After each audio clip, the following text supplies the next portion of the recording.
I love the story of a conversation at an English country house at a dinner party, where the hostess started up the question of death and asked the various guests what they thought was going to happen to them when they die.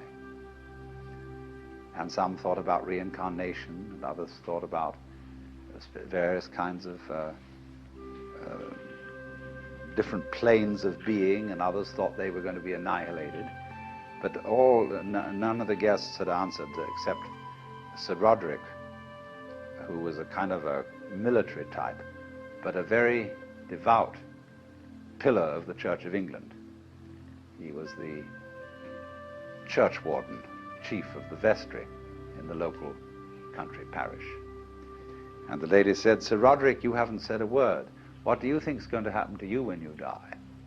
"Oh," he said, "I am perfectly certain that I shall go to heaven and enjoy everlasting bliss, but I wish you wouldn't indulge in such a depressing conversation."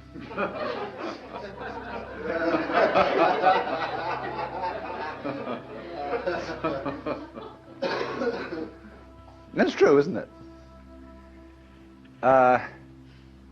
Death in the Western world is a real problem. We hush it up. We pretend it hasn't happened. Our morticians, who are very smart commercial operators, know exactly what's expected of them. And they make death just awful by pretending it doesn't happen. See what happens. You go to a hospital and you're at the end. You've got terminal cancer. And all your friends come around and they wear false smiles and they say, "Cheer up, you'll be all right. In a few days from now you'll be back home and we'll go out for a picnic again."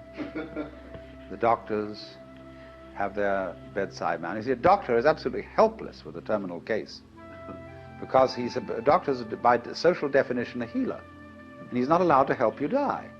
He's out of role, even though, I mean, he may sneak behind the rules and do it, but he's got to heal you. So he's going to keep you indefinitely on the end of tubes and all kinds of things, while there's a certain grave demeanor to all this, and all the nurses are so pleasant and so totally distant because they know this is death. And they mayn't be frank with you. That's why they feel distant. It's not that they're not concerned. It's not that they're heartless people, but that they just don't know how to be frank, like lots of people when they meet a drunk. They don't know what to do with a drunk because he's not behaving right. And so when you're dying, you're not behaving right. You're supposed to live. See, so we don't know what to do with a dying person. We don't get around that person and say, listen, man, listen, I've got the news for you. You're going to die. And this is going to be great. Look, no more responsibilities. Don't have to pay those bills anymore. Don't have to worry about anything. You're going to just die. And let's go out with a bang. Let's have a party, see? We'll put some of that morphine in you so that you won't hurt too much. But we're going to prop you up in bed, and we're going to bring all our friends around, and we're going to have champagne, and you're going to die at the end of it, see? And it's going to be just marvelous. Just like being born, see? When we had birth problems, see, all women used to think that birth had to be painful. It was good for them. It was one of the things you had to suffer because you'd been screwing around with people, and therefore you had to have a child, and it's got to hurt. And then the doctors got together and they scratched their heads, and a man called Grantley Dick Reed said, "No, birth doesn't hurt, it's natural." All we've got to do is to talk these women into the idea that it doesn't hurt, that all these so-called pains are just tensions, and that birth is great. It's not a disease. It's not really something you ought to go to hospital for, because you associate hospitals with diseases and sickness. Birth isn't sickness. All right, now let's do some new thinking. What about death? Is death sickness? Or is it a healthy, natural event like being born? Of course it is. So, I mean, a little change in social attitude about this will fortify everybody else. I mean, if I'm alone and all my relatives are going, kind of pretending to me, it's going to be hard for me. I've got to challenge the whole bunch of them and get my dander up and say, listen, damn you, I don't want all this thing around here. You've got to take a different attitude about my death. Well, that's hard. But if everybody helps me, and we do, we're all one body, if they all come around and say, congratulations, you're going to die. Liberation. Liberation now, you see.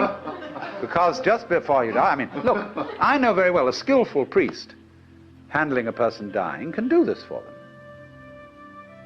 But he has to talk very, very, very straight. And he has to say, listen, these doctors, don't you pay any attention to them.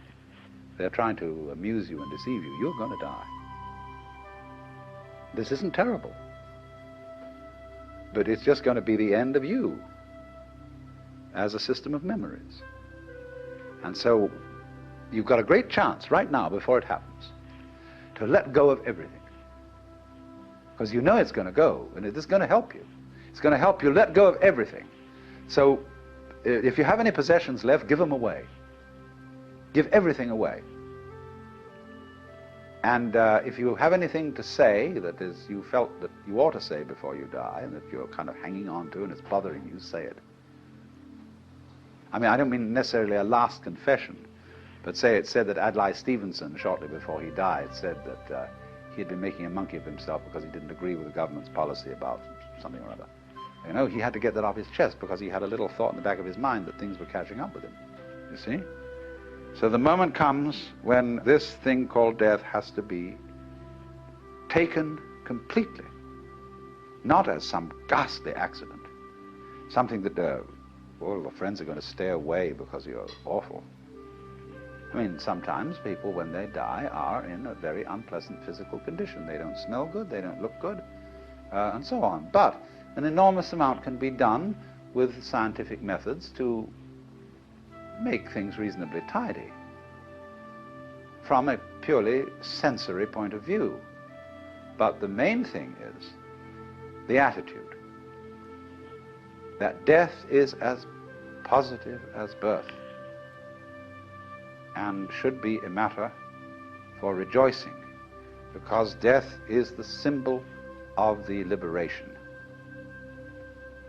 There is a wonderful saying that Ananda Kumaraswamy used to quote. I pray that death will not come and find me still unannihilate. In other words, that man dies happy if there is no one to die. In other words, if the ego has disappeared before death caught up with it. But you see, the knowledge of death helps the ego to disappear, because it tells you you can't hang on. So what we need, if we're going to have a good religion around, that's one of the places where it can start. Having, I don't know, well, nowadays I suppose they'd call it the Institution for Creative Dying.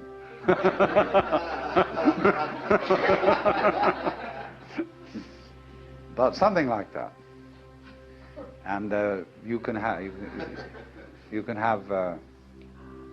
one department where you can have champagne cocktail party to die with, another department where you can have glorious religious rituals and priests and things like that, another department where you can have psychedelic drugs, another department where you can have special kinds of music, anything, you know. All these arrangements will be provided for in a hospital for delightful dying. But that's the thing, to go out with a bang instead of a whimper.